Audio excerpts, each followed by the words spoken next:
For new videos, please subscribe now and don't forget to hit the bell icon.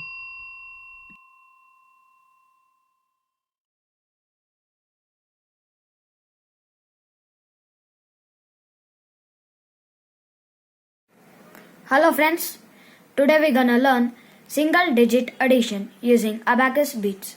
So let's begin. We'll take an example.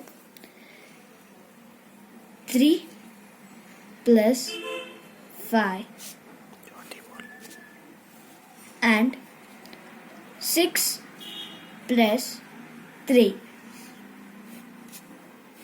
So let's begin. So we'll start from ones place.